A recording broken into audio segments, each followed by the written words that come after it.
جی recording بھی شروع ہو گئی۔ بسم اللہ الرحمن الرحیم۔ سورۃ بنی اسرائیل کی آخری آیات چل رہی ہیں۔ آیت نمبر 100 تک ہم نے کر لیا تھا، اب آخری رکوع ہے۔ دیکھیے سورہ بنی اسرائیل آیت نمبر 101۔ اعوذ باللہ من الشیطان الرجیم، بسم اللہ الرحمن الرحیم۔ وَلَقَدْ آتَيْنَا مُوسَى 9 آيات بينات فاسأل بني إسرائيل إذ جاءهم فقال له فرعون إني لأظنك يا موسى مسحورا۔ اور ہم نے موسیٰ کو 9 کھلی کھلی نشانیاں دی تھیں۔ اب بنو اسرائیل سے پوچھ لو کہ جب وہ ان لوگوں کے پاس گئے تو فرعون نے ان سے کہا کہ اے موسیٰ، تمہارے بارے میں میرا تو خیال یہ ہے کہ کسی نے تم پر جادو کر دیا ہے۔ اب یہ جو 9 آیات حضرت موسیٰ علیہ السلام پر جو نشانیاں بھیجی گئیں وہ کیا تھا؟ وَلَقَدْ آتَيْنَا مُوسَىٰ 9 آیات، اس سے کیا مراد ہے؟ آیت کا لفظ جو ہے وہ معجزے کے معنی میں بھی آتا ہے۔ آیت ایک آیات قرآن بھی ہے اور ایک آیت معجزہ کے معنی میں بھی آتا ہے، اللہ کی نشانیاں۔ تو یہاں پر دونوں معنی استعمال ہو سکتے ہیں، یعنی احتمال ہے ان دونوں معنی کا۔ تو مفسرین کی جو ایک جو ہے وہ جماعت کیا فرماتی ہے کہ یہاں پر آیات سے مراد معجزات ہی لیے جائیں گے، یعنی کہ 9 کے عدد سے ذکر کیا گیا، ٹھیک ہے۔ اور وہ عدد جو مراد ہے وہ 9 کا خاص نہیں ہے، 9 سے زیادہ بھی ہوں گے، ٹھیک ہے۔ لیکن اگر 9 کا ذکر کیا گیا، 9 جو معجزات ہیں تو کسی خاص اہمیت کی بنا پر ان کو یہاں پر ذکر کیا گیا۔ تو پھر حضرت عبداللہ ابن عباس رضی اللہ عنہ جو ہے وہ ان کا شمار کرتے ہیں کہ کیا ہے کہ پہلا معجزہ کیا ہے؟ عصا موسیٰ رضی علیہ السلام جو کہ اژدہا بن جاتا ہے۔ تو ید بیضاء ہے، ایک منٹ ٹھہریے ذرا۔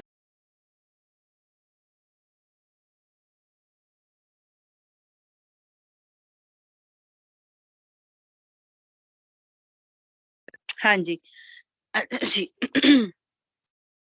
ایک تو ید بیضاء ہے جس کو گریبان میں ڈال کر کیا ہوتا تھا، نکالنے سے وہ چمکنے لگتا تھا، اور دوسرا زبان میں لکنت تھی تو اللہ تعالیٰ نے وہ بھی دور کر دی۔ پھر چوتھی کیا ہے کہ بنی اسرائیل کے جو دریا پار کرنے کے لیے اللہ تعالیٰ نے دریا کو پھاڑ دیا، 2 حصے کر دیا اور راستہ بن گیا، ٹھیک ہے۔ اور پھر جو ہے وہ ٹڈی دل کا جو ہے وہ اللہ نے عذاب دیا، ان کو ان پر عذاب بھیجا گیا، یہ 5ویں آیت ہو گئی۔ پھر طوفان ان پر بھیجا گیا، یہ 6 ان کے اوپر ہو گیا، ان کو معجزہ دیا گیا۔ اور بدن کے جو کپڑوں میں دے وہ بے حد جوئیں پیدا کر دی جس سے ان کو بچنے کا کوئی بھی راستہ نہیں رہا۔ یہ ان کے لیے 7واں عذاب جو ایک معجزے کی شکل میں پڑا۔ مینڈکوں کا ایک عذاب ان پر مسلط کر دیا کہ ہر کھانے پینے کی چیز میں مینڈک آ جاتے تھے۔ پھر 9واں کیا ہوا کہ خون کا عذاب بھیجا کہ ہر برتن اور ہر کھانے پینے کی چیز میں کیا تھا؟ خون مل جاتا تھا۔ پھر دوسری ایک اور اس کی جو مفسرین کی تفسیر کرتے ہیں کہ صحیح حدیث سے اس کا یہ بھی آتا ہے کہ ان آیات سے مراد کیا ہے؟ اللہ تعالیٰ کے احکام ہیں، ٹھیک ہے، احکام الہیہ ہیں۔ اور ابو داؤد شریف میں، نسائی، ترمذی، ابن ماجہ میں اس کو منقول کیا گیا ہے کن سے؟ حضرت صفوان بن اسال سے۔ وہ فرماتے ہیں کہ ایک یہودی نے اپنے ایک ساتھی سے کہا کہ مجھے اس نبی کے پاس لے جاؤ۔ ان کے ساتھی نے کہا کہ اگر تم ان کو نبی کہو گے تو پھر تو یہ ہمارا ان کے ساتھ جو تنازع ہے وہ تو ختم ہو جائے گا، کیونکہ ہم تو ان کو نبی مانتے ہی نہیں ہیں، اور تو وہ خوش ہو جائیں گے، نعوذ باللہ من ذالک، کہ ان کی 4 آنکھیں ہو جائیں گی، ان کو فخر ہوگا کہ دیکھو یہ مجھے رسول مانتے ہیں۔ پھر وہ دونوں جو ہیں وہ یہودی آپ صلی اللہ علیہ وسلم کی خدمت میں حاضر ہوئے اور کیا کہا کہ حضرت موسیٰ علیہ السلام کو جو 9 آیات بینات دی گئی تھیں وہ کون سی تھیں وہ بتائیے۔ آپ صلی اللہ علیہ وسلم نے فرمایا کہ اللہ کے ساتھ کسی کو شریک نہ کرو، چوری نہ کرو، زنا نہ کرو، اور جس جان کو اللہ نے حرام کیا ہے اس کو ناحق قتل نہ کرو، کسی بے گناہ پر جھوٹا الزام لگا کر اسے قتل سزا میں پیش نہ کرو، جھوٹا الزام لگانا، جادو نہ کرو، سود نہ کھاؤ، پاک دامن عورت پر تہمت نہ لگاؤ بدکاری کی، میدان جنگ سے جان بچا کر نہ بھاگو، اور اے یہودیوں خاص کر تمہارے لیے یہ بھی حکم ہے کہ یوم سبت کے جو خاص احکامات تم پر دیے گئے ان کی خلاف ورزی نہ کرو۔ جب انہوں نے یہ دونوں نے یہ بات سنی تو آپ صلی اللہ علیہ وسلم کے ہاتھوں پہ بھی اور ان کے پاؤں پر بھی بوسہ دیا اور کہا کہ ہم گواہی دیتے ہیں کہ آپ اللہ کے نبی ہیں۔ آپ صلی اللہ علیہ وسلم نے فرمایا کہ پھر تم میرا اتباع کیوں نہیں کرتے؟ کہ یعنی کیا چیز ہے جو تمہیں میری اتباع سے روکتی ہے؟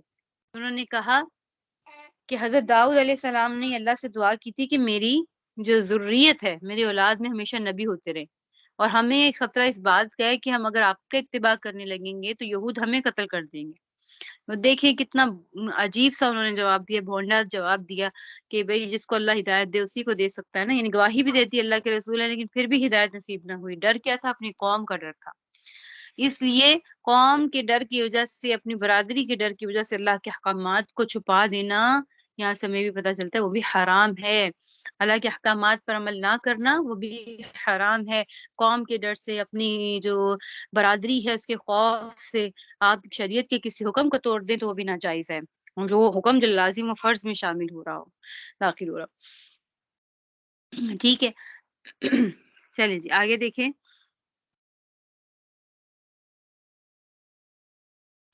قال لقد علمت ما أنزل هؤلاء إلا رب السماوات والأرض بصائر وإني لأظنك يا فرعون مثبورا۔ موسیٰ نے کہا تمہیں خوب معلوم ہے کہ یہ ساری نشانیاں کسی اور نے نہیں، آسمانوں اور زمین کے پروردگار نے بصیرت پیدا کرنے کے لیے نازل کی ہیں، اور اے فرعون تمہارے بارے میں میرا گمان یہ ہے کہ تمہاری بربادی آنے والی ہے۔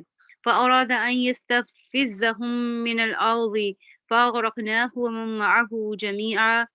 پھر فرعون نے یہ ارادہ کیا تھا کہ ان سب بنو اسرائیل کو اس سرزمین سے اکھاڑ پھینکے، لیکن ہم نے اسے اور جتنے لوگ ان کے ساتھ تھے ان سب کو غرق کر دیا۔ وَقُلْنَا مِن بَعْدِهِ يَا بَنِي إِسْرَائِيلُ اسْكُنُوا الْأَرْضَ فَإِذَا جَاءَ وَعْدُ الْآخِرَةِ جِئْنَا بِكُمْ لَفِيفًا۔ اور اس کے بعد بنو اسرائیل سے کہا کہ تم زمین میں بسو، پھر جب آخرت کا وعدہ پورا ہونے کا وقت آئے گا تو ہم تم سب کو جمع کر حاضر کریں گے۔ وَبِالْحَقِّ أَنزَلْنَاهُ وَبِالْحَقِّ نَزَلَ وَمَا أَرْسَلْنَاكَ إِلَّا مُبَشِّرًا وَنَذِيرًا۔ اور ہم نے اس قرآن کو حق ہی کے ساتھ نازل کیا ہے اور حق ہی کے ساتھ یہ اتارا ہے، اور اے پیغمبر ہم نے تمہیں کسی اور کام کے لیے نہیں بلکہ صرف اس لیے بھیجا ہے کہ تم فرما برداروں کو خوشخبری دو اور نافرمانوں کو خبردار کر دو۔ وَقُرْآنًا فَرَقْنَاهُ لِتَقْرَأَهُ عَلَى النَّاسِ عَلَى مُكْثٍ وَنَزَّلْنَاهُ تَنزِيلًا۔ اور ہم نے قرآن کے جدا جدا حصے بنائے تاکہ تم اسے ٹھہر ٹھہر کر لوگوں کے سامنے پڑھو، اور ہم نے اسے تھوڑا تھوڑا کر کے اتارا ہے۔ ٹھیک ہے، یہاں سے کیا ثابت ہوتا ہے کہ قرآن کے اللہ نے حصے بنا دیے، ان کو جو ثبوت ہے کہ جدا جدا حصے بنا دیے، اس سے ہمیں کیا معلوم ہوتا ہے کہ جو جدا جدا حصے ہیں قرآن کی جو ترتیب ہے یہ بھی من جانبی اللہ تعالیٰ کی طرف سے ہی یہ نازل شدہ ہے کہ کتنے پارے ہوں گے، کون سی آیات ہوں گی، کس کس حصے میں کہ ایک پارا مکمل کہاں ہوگا، کس آیت پہ ختم ہوگا، مکمل ہوگا۔ تو یہ بھی اللہ کی طرف سے تھی ظاہر ترتیب، جو پیارے نبی صلی اللہ علیہ وسلم کے ہی ذریعے ہوئی۔ لیکن دلیل نہیں بنتی کہ قرآن کے جدا جدا حصے بنائے تاکہ تم اسے ٹھہر ٹھہر کے بنو۔ لوگ آج پوچھتے ہیں کہ 30 پارے جو بن گئے ہیں یہ تو حضرت عثمان غنی رضی اللہ عنہ کے دور میں بنے، پہلے تو نہیں تھے۔ اور جو ان کو نام دیا گیا آیات کا اور سورتوں کا نام دیے گئے، یہ پہلے تو نہیں تھے، یہ بھی تو ایک تو تحدیث ہے نا، یعنی بدعت ہے اس کو کہیں گے، نعوذ باللہ من ذالک۔ تو بدعت اس کو اگر کہیں تو ہم نے ایک بدعت حسنہ پڑھی اور بدعت قبیحہ جو ہے وہ پڑھی، تو اس میں یہ یعنی اس ترتیب پر رکھنا، لیکن یہ بدعت نہیں ہے۔ یہاں پر سے ہمیں دلیل ملتی ہے کہ دیکھیں قرآن کے حصے بھی آپ صلی اللہ علیہ وسلم کے ہی مطابق جس طرح ان کا فرمان تھا اور اس کو اکٹھا کرنے کا، اسی مطابق ہی صحابہ نے اس کو اکٹھا کیا اور اسے ٹھہر ٹھہر کر لوگوں کے سامنے پڑھو۔ اب یہاں سے بھی آپ دیکھیں کہ کیا اللہ نے فرمایا لِتَقْرَأَهُ عَلَى النَّاسِ، لوگوں کے اوپر پڑھو، اس کا مطلب ہے پڑھنے سے بھی، سننے سے بھی قرآن کا اثر ہوتا ہے۔ اس لیے قرآن جب پڑھا جائے تو ٹھہر ٹھہر کر پڑھا جائے۔ قرآن کے الفاظ میں اتنی تاثیر ہے کہ کوئی غیر مسلم بھی مسلمان ہو سکتا ہے اس کو سن کر، ٹھیک ہے۔ اور اگر یہ بات نہیں ہے تو کم از کم اپنے گھر والوں میں بیٹھے ہیں تو اتنی اونچی آواز سے پڑھیں کہ مطلب اگر ایسا جگہ پہ آپ بیٹھیں کہ سننا چاہ رہے ہیں تلاوت تو آپ کو ٹھہر ٹھہر کر پڑھنا چاہیے، اور اگر آپ اکیلے مجمع میں بیٹھے ہیں، ہر کوئی اپنا اپنا کام کر رہا ہے، تو آپ کے لیے بہتر ہے کہ آپ ذرا سری قرات کریں کتنے کہ آپ کے ہی کانوں کو سنائی دے، یہ بہتر ہے تاکہ کوئی آیت سجدہ آ جائے تو اس کے اوپر وہ لازم نہ ہو جائے۔ ہاں جہاں پر آپ سے قرآن سنا جا رہا ہے تو جلدی جلدی پڑھنے کے بجائے آپ اس کو ٹھہر ٹھہر کر پڑھیں۔ تاکہ سمجھ میں آئے، اور اگر سمجھنے کے علاوہ بھی صرف قرات ہے، قرآن کے الفاظ کی تاثیر ہے، تو اس کا بھی فائدہ ہوگا اس سے۔ قل آمنوا به أو لا تؤمنوا إن الذين أوتوا العلم من قبله إذا يتلى عليهم يخرون للأذقان سجدا۔ کافروں سے کہہ دو کہ چاہے تم اس پر ایمان لاؤ یا نہ لاؤ، جب یہ قرآن ان لوگوں کے سامنے پڑھا جاتا ہے جن کو اس سے پہلے علم دیا گیا تھا، تو وہ ٹھوڑیوں کے بل سجدے میں گر جاتے ہیں۔ اب یہ دیکھیں آیت سجدہ ہے یہاں سے، وَيَقُولُونَ سُبْحَانَ رَبِّنَا إِن كَانَ وَعْدُ رَبِّنَا لَمَفْعُولًا، اور کہتے ہیں پاک ہے ہمارا پروردگار، بے شک ہمارے پروردگار کا وعدہ تو پورا ہی ہو کر رہتا ہے۔ اس سے کون مراد ہے؟ وہ لوگ ہیں جو تورات اور انجیل کا علم دیا گیا تھا، تورات اور انجیل کا علم دیا گیا تھا، کیونکہ اس کتاب میں، ان کی کتابوں میں، تورات اور انجیل میں نبی کریم صلی اللہ علیہ وسلم کی تشریف آوری کی خبر دے دی گئی تھی، اس لیے ان کے جو مخلص لوگ تھے، جو واقعی ایمان لانے کی نیت رکھتے تھے اور ایمان لے آئے باقی آپ صلی اللہ علیہ وسلم پر، تو انہوں نے پا لیا کہ جو پیغام جو وعدہ کیا گیا تھا کہ آخری پیغمبر آئیں گے اور یہ کتاب آئے گی، تو وہ وعدہ پورا ہو گیا۔ تو اس انہیں کے بارے میں فرمایا گیا وَيَقُولُونَ سُبْحَانَ رَبِّنَا إِن كَانَ وَعْدُ رَبِّنَا لَمَفْعُولًا، بے شک ہمارے پروردگار کا وعدہ تو پورا ہو کر ہی رہتا ہے۔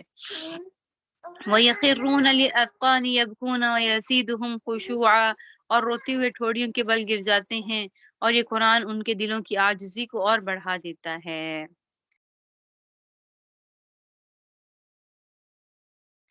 یعنی یبکون ویزیدہم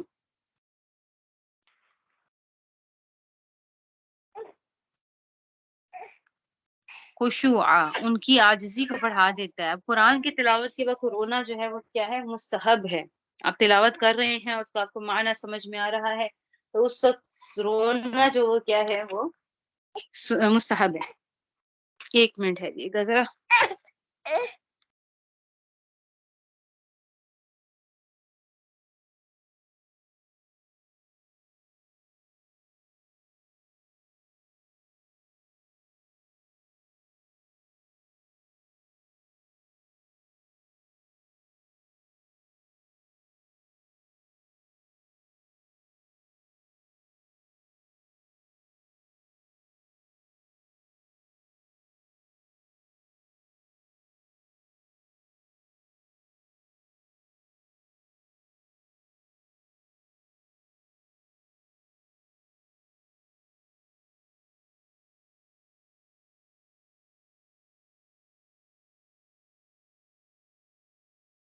ہاں جی، تو اب قرآن کی تلاوت کے وقت رونا جو ہے وہ کیا ہے؟ مستحب ہے۔ رونا نہیں بھی آ رہا تب بھی کم از کم کہتے ہیں کہ چہرہ ایسا بنا لینا چاہیے کہ جس سے عاجزی ڈھلکے کہ انسان جو ہے وہ اپنے رب کا کلام پڑھ کر اس کا دل نرم ہوا ہے۔ تو اس بارے میں ایک روایت ہے حضرت ابو ہریرہ رضی اللہ عنہ سے کہ رسول اللہ صلی اللہ علیہ وسلم نے فرمایا کہ جہنم میں نہ جاوے گا وہ شخص جو اللہ کے خوف سے رویا جب تک کہ دہا ہوا دودھ جو ہے وہ دوبارہ تھنوں میں واپس نہ لوٹ جائے۔ یعنی دودھ دونا جو ہوتا ہے، جب تھنوں میں واپس نہیں جا سکتا دودھ، جس طریقے سے وہ ناممکن ہے، اسی طریقے سے وہ آدمی جو ہے وہ بھی جہنم میں جو ہے وہ نہیں جائے گا، وہ اس کے لیے جہنم میں جانا بھی اتنا ہی مشکل ہے۔ ٹھیک ہے، اس طرح اللہ کے خوف سے جو رونے والا ہے وہ جہنم میں چلا جائے، تو یہ بھی اسی طریقے سے ناممکن ہے۔ اور ایک اور روایت میں ہے کہ اللہ تعالیٰ نے دو آنکھوں پر جہنم کی آگ حرام کر دی ہے، ایک وہ جو اللہ کے خوف سے ڈرے، دوسرے جو اسلامی سرحد کی حفاظت کے لیے رات کو بیدار رہے۔ ایک اور حدیث شریف ہے کہ نبی کریم صلی اللہ علیہ وسلم نے فرمایا کہ جس قوم میں کوئی اللہ کے خوف سے ڈرنے والا ہو، تو اللہ تعالیٰ اس قوم کو اس کی وجہ سے آگ سے نجات عطا فرما دیں گے۔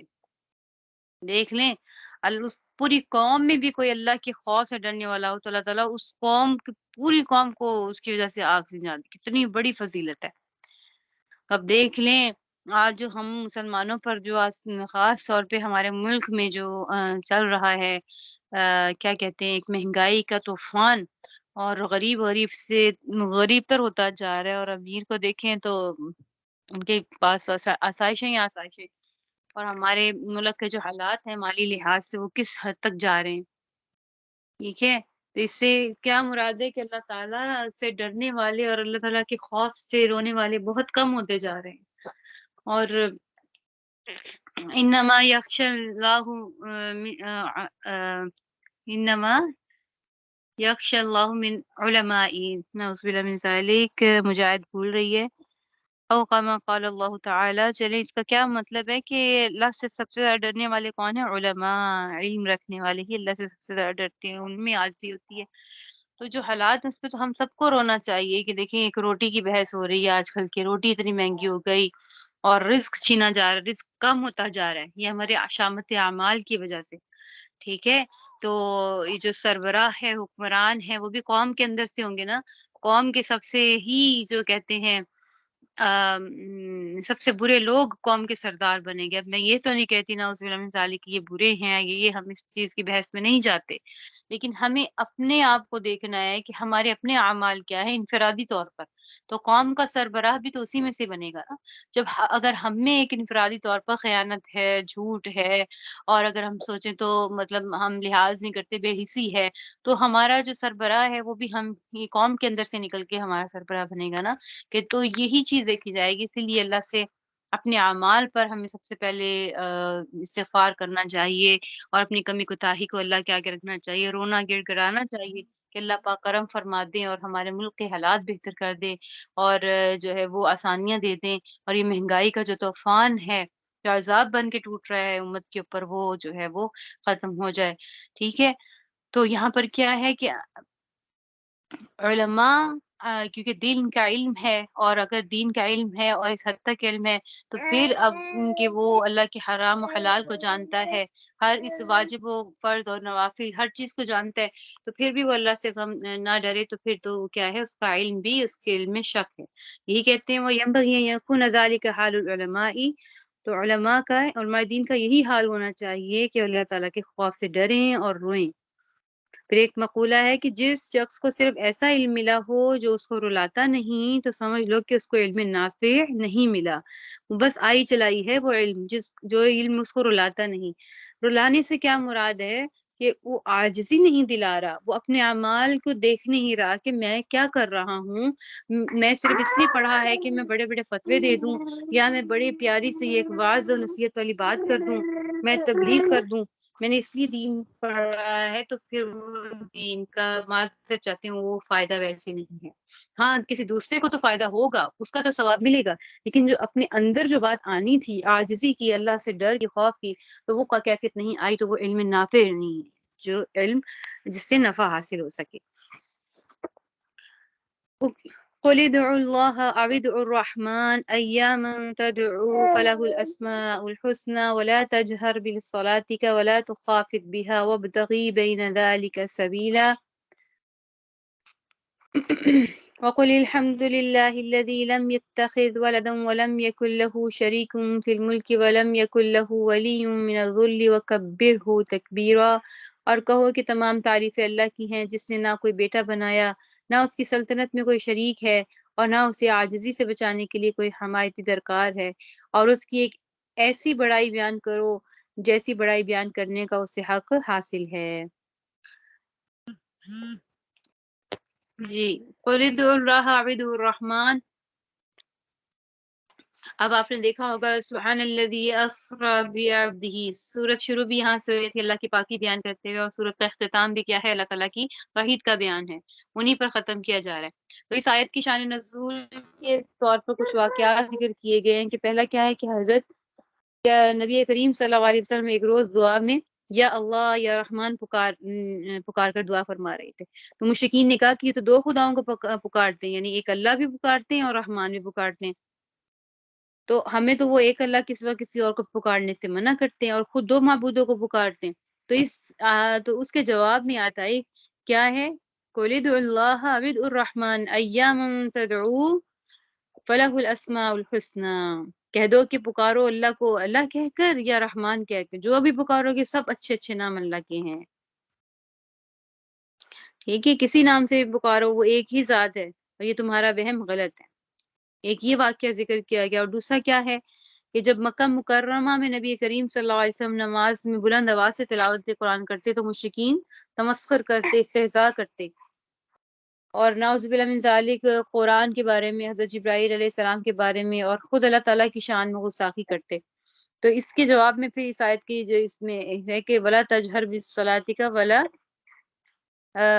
جو ہے ولا تخافت بها وابتغی بین ذلک سبیلا، کہ بہت زیادہ وہ بھی نہ کرو کہ پکار کر اللہ کو کہو پڑھو نماز میں، اور نہ ولا تخافت، نہ چپکے سے، اس کے درمیان میں یعنی میانہ روی سے درمیان میں رہ کے پڑھو، تاکہ یہ جو ہے وہ آپ کو ایذا نہ دے اور اسے نجات ملے کہ جو بلند آواز سے پڑھنے سے جو ان کو سنائی دیتا ہے تو وہ پھر تکلیف پہنچاتے ہیں.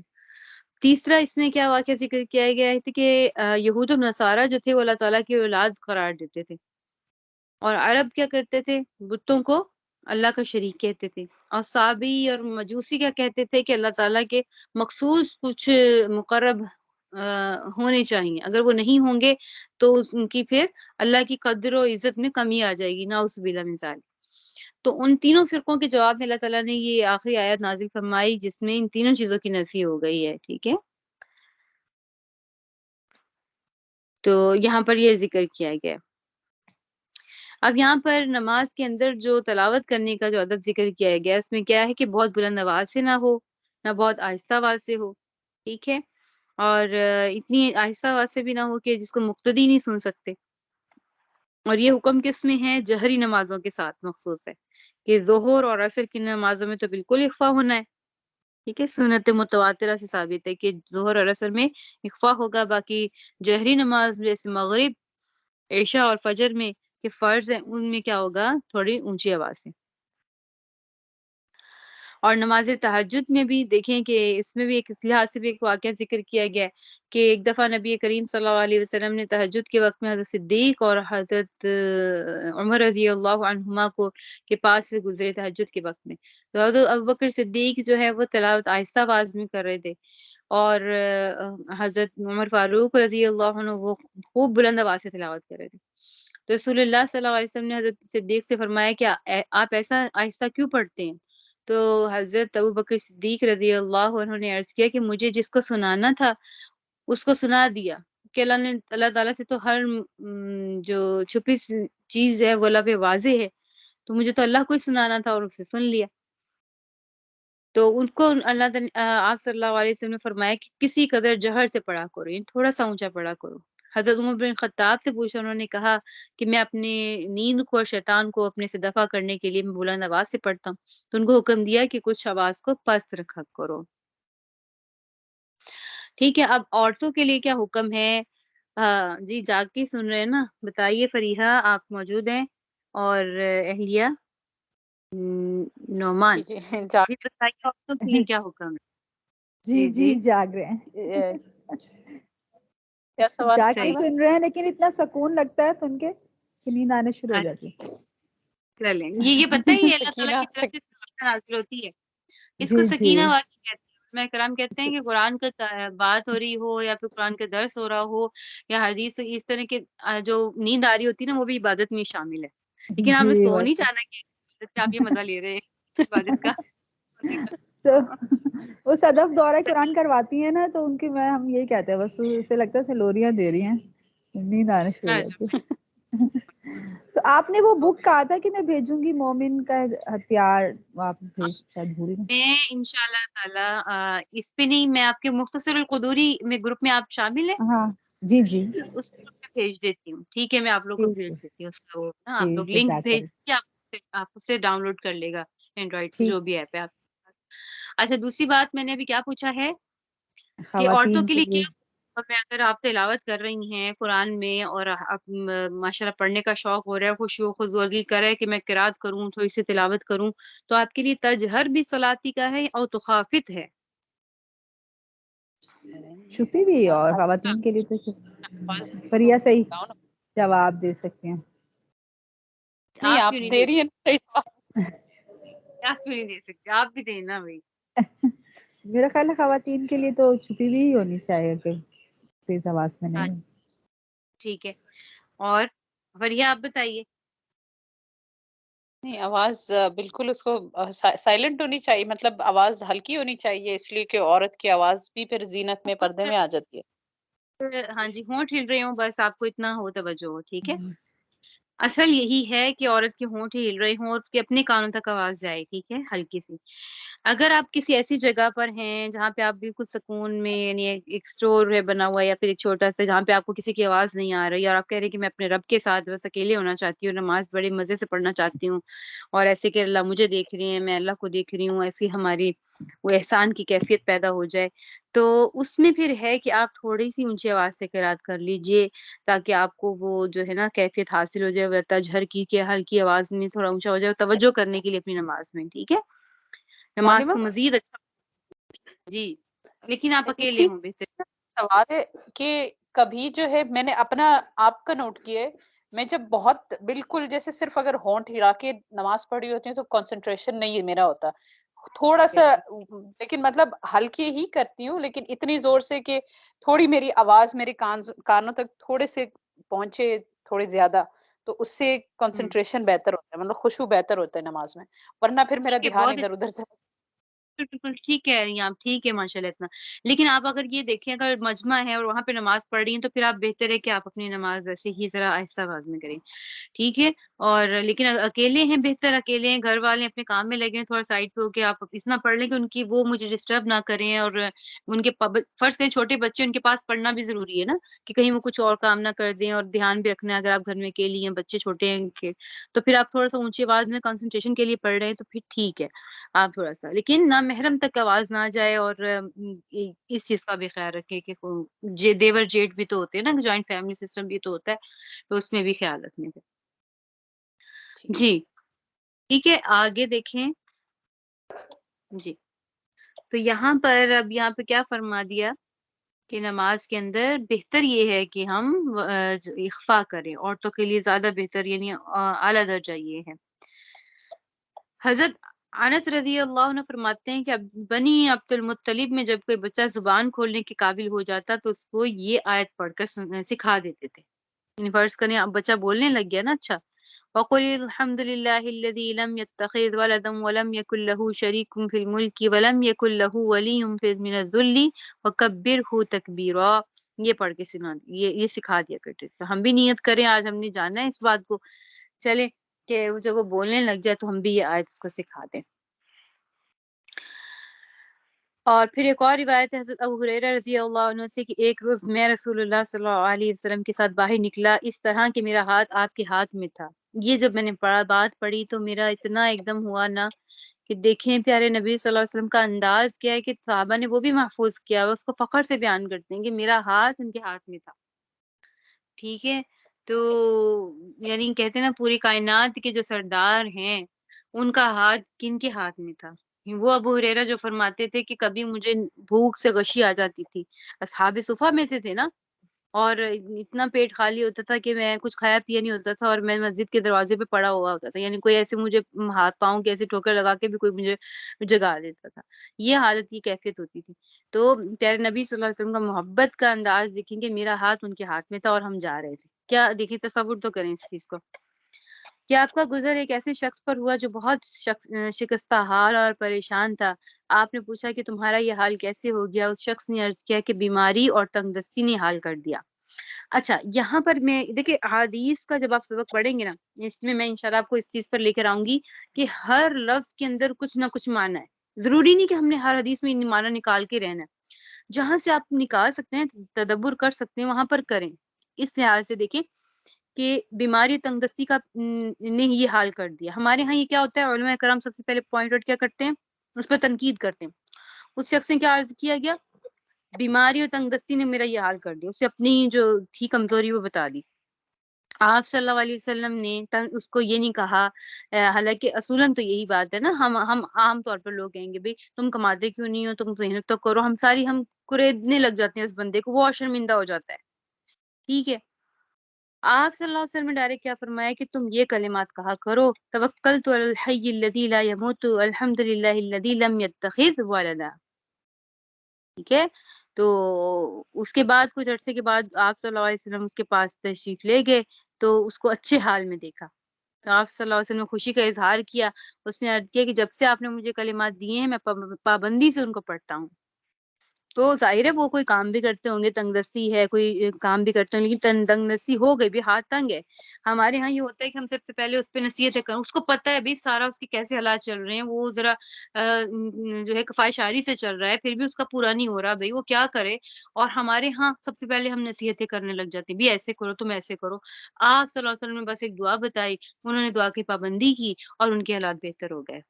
ٹھیک ہے. تو ہمیں چاہیے کہ کسی کے حالات، آپ مدد نہیں نہ کر سکتے، اس کے حالات کو ریدے بھی نہ، وہ مشورے، اس کو سب کچھ پتا ہے کہ بھئی اس کے ساتھ کیا ہونا ہے، اس نے کیا کرنا ہے، کس طریقے سے کرنا ہے. اس کو اس ٹائم پر اس کو آپ کے مشورے کام نہیں دے رہے، یا اس کی ہیلپ کر دیں، نہیں کر سکتے تو کم از کم قرآن و حدیث کی کوئی آیت ہی بتا دیں جس پہ اعتقاد ہو آپ کو کہ انشاءاللہ آپ کے حالات اس سے بدل جائیں گے. اب اس پہ اعتقاد کرتے ہوئے آپ کے سامنے کوئی اپنا اس طرح کا کوئی مدعا رکھے تو آپ کیا کہیں گے کہ اللہ ہم بھی آپ کے لیے دعا کرتے ہیں، آپ بھی یہ دعا پڑھیے. ٹھیک ہے. تو اللہ تعالیٰ انشاءاللہ تعالیٰ آسانی فرمائیں گے. اس طریقے کا بھی انداز ہمیں اپنانا چاہیے. ٹھیک ہے. کوئی سوال ہے تو پوچھ لیجئے، 3 منٹ رہ گئے ہیں. کل مطالعہ کر کے آئے گا. کتنی طالبات ہوتی ہیں؟ صدف حاضر ہوتی ہیں؟ صدف زاہد جی، ان کی مصروفیت کیا ہے؟ ان کو چاہیے وہ بھی آئیں حدیث کے بھی سبق میں، تھوڑی جی حاضر دیں. تو آپ کا میسج دے تھی. دیتے ہیں. ہاں جی، انہیں کہ آپ نے عبارت پڑھنی ہے، آپ نے تیاری کر کے آنا. آپ یہ جو ماشاءاللہ ریگولر ہیں وہ تو نہیں اب جی جائیں گے. ماشاء ٹھیک اللہ ہے. پڑھتے ہیں کوشش بہت. جی انشاءاللہ تعالی. ہو گیا. چلیں جی. سبحانک اللہم نشہد ان لا الہ الا انت نستغفرک. السلام علیکم. وعلیکم السلام ورحمۃ اللہ.